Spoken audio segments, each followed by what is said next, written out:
France के president Emmanuel Macron ने एक बार फिर भारत की तारीफ की है और दुनिया के 193 देशों के सामने भारत के पीएम के शब्दों का इस्तेमाल करते हुए इंटरनेशनल मंच के ऊपर भारत के कद को और ऊंचा उठा दिया है। ये दर्शाता है कि भारत आज की डेट में इंटरनेशनल लेवल पर दुनिया के ऊपर कितना इम्पैक्ट डाल रहा है और हमारे प्रधानमंत्री मोदी जो कुछ भी कहते हैं वो दुनिया भर में सुना और समझा जाता है। आपको याद होगा ठीक एक हफ्ते पहले एससीओ समिट में प्रधानमंत्री मोदी ने रशियन प्रेसिडेंट व्लादिमीर पुतिन को साफ शब्दों में कहा था कि आज का युग यानी जो आज का दौर है ये युद्ध का नहीं है। हमने फोन के ऊपर भी आपके साथ इस बारे में कई बार बात की है। डेमोक्रेसी, डिप्लोमेसी और डायलॉग ये तीन चीजें हैं जो दुनिया के ऊपर प्रभाव डालती हैं। यानी रशिया को यूक्रेन के साथ टेबल के ऊपर बैठकर नेगोशिएशंस करके ही मसले सुलझाने पड़ेंगे। रशिया के लिए प्रधानमंत्री मोदी का मैसेज साफ था कि अब यूक्रेन युद्ध को जल्द से जल्द क्लोज किया जाए। हमारे लिए आपको डिफेंड करना काफी मुश्किल होते जा रहा है। प्रधानमंत्री मोदी की स्टेटमेंट को वेस्टर्न देशों के मीडिया हाउसेज ने काफी बढ़ा चढ़ाकर दिखाया था और इस तरह से प्रेजेंट किया था कि अब भारत भी रशिया द्वारा शुरू किए गए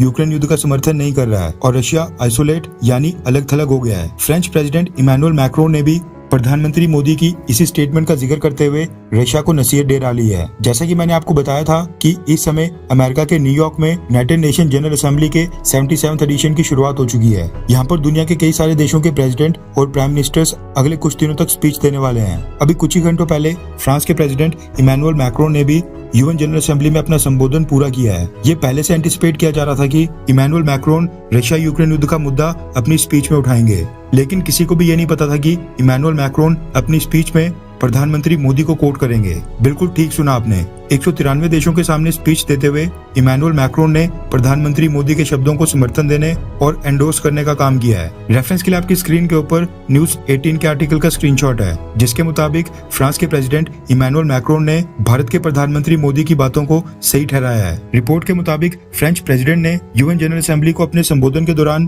प्रधानमंत्री मोदी का नाम लेते हुए कहा कि भारत के प्रधानमंत्री मोदी एकदम सही थे जब उन्होंने कहा था कि ये समय युद्ध का नहीं है, न ही वेस्ट के खिलाफ बदला लेने का है या फिर वेस्ट को ईस्ट के खिलाफ विरोध करने का है। ये टाइम सवरन और इक्वल देशों के एक साथ आकर ग्लोबल चैलेंजेस को फेस करने का है। इमैनुअल मैक्रोन ने रशिया से कहा कि अब वो इस युद्ध को खत्म करे। फ्रेंच प्रेसिडेंट इमैनुअल मैक्रोन की स्टेटमेंट को दो एंगल से देखा जा सकता है। एक एंगल ये कहता है कि इमैनुअल मैक्रोन प्रधानमंत्री मोदी को ग्लोबल मंच के ऊपर अप्रिशिएट कर रहे हैं, हमारी तारीफ कर रहे हैं, लेकिन एक एंगल ये भी निकलता है कि इमैनुअल मैक्रोन ने बड़ी चालाकी से प्रधानमंत्री मोदी के शब्दों का इस्तेमाल करके भारत और रशिया के बीच में डिफरेंसेस पैदा करने की कोशिश की है और दोनों देशों के बीच में नाराजगी बढ़ाने की कोशिश की है, क्योंकि इस स्टेटमेंट से ऐसा लग रहा है कि वो भारत के कंधे के ऊपर बंदूक रखकर चला रहे हैं। जो भी हो, लेकिन एक बात तो एकदम श्योर है कि प्रधानमंत्री मोदी की उस स्टेटमेंट ने वेस्टर्न देशों के लीडर्स के ऊपर काफी इम्पैक्ट डाला है और भारत की उस स्टेटमेंट के बाद रशिया का साथ देने को लेकर